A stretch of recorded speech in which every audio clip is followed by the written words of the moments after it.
Oui. Il dit voilà, sachant, verset 18, sachant que ce n'est pas par des choses périssables, par de l'argent ou de l'or, que vous avez été rachetés de la vaine manière de vivre que vous avez hérité de vos pères. Mais c'est par le précieux sang de Christ, comme d'un agneau sans défaut et sans taille,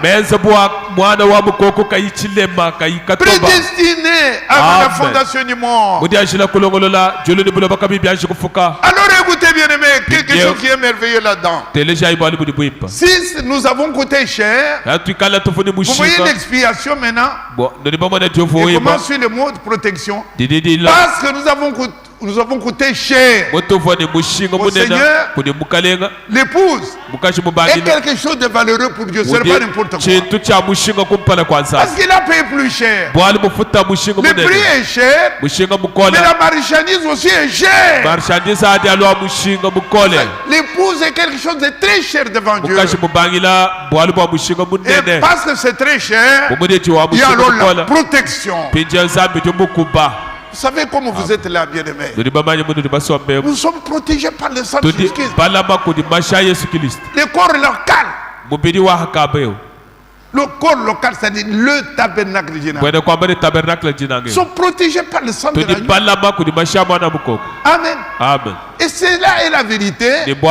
Parce que, écoutez, vous voyez, la parole de Dieu dit ceci: quand quelqu'un commence à se conduire mal, à scandaliser l'église, il est toujours protégé. Maintenant, qu'est-ce qu'il faut faire? L'église doit se mettre ensemble un dimanche et dire attention, la marche de ces jeunes hommes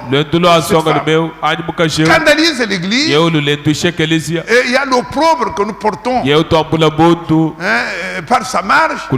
Alors il faut les livrer à Satan. C'est pourquoi nous nous mettons ensemble et nous prononçons la formule. Nous vous jetons dans les mains du diable.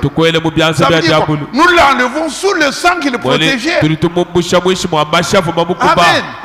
S'il est membre du corps, vous allez voir ce qui va lui arriver. Satan a le droit maintenant de le fouetter de maladies ou déranger sa vie. Mais sans cela, il est protégé. Donc nous sommes une valeur, bien-aimés. Nous avons été acquis par le sang de l'agneau. Et devant Dieu, nous sommes quelque chose de valeureux. Voilà ce que je peux vous dire concernant le sang. Maintenant, il y a un commandement. Amen. Ça, il faut le dire. Il y a un commandement. Le Seigneur, à cause du prix qu'il a payé, l'église est devenue quelque chose c'est un gâteau.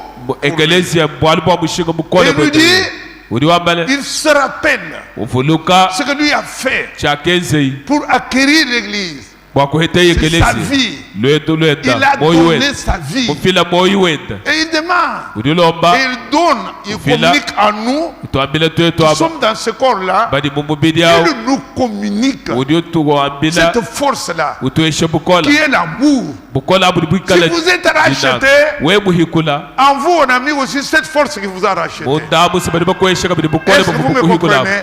Si vous êtes réellement racheté, Dieu a mis en vous cette même force pour que vous viviez la force du rachat. Alléluia.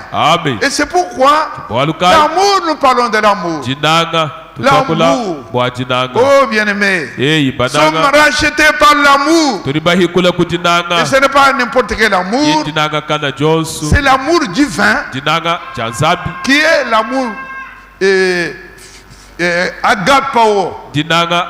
Non pas l'amour philéo. Nous lisons dans Jean au chapitre 15 au verset 12 et 14. Je vais tout doucement.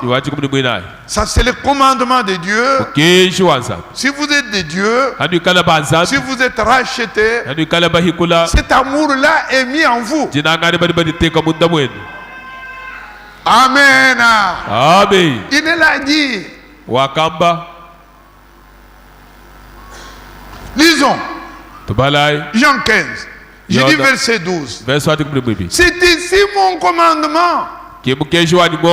Aimez-vous les uns les autres comme je vous ai aimé, pas comme moi je vous ai aimé.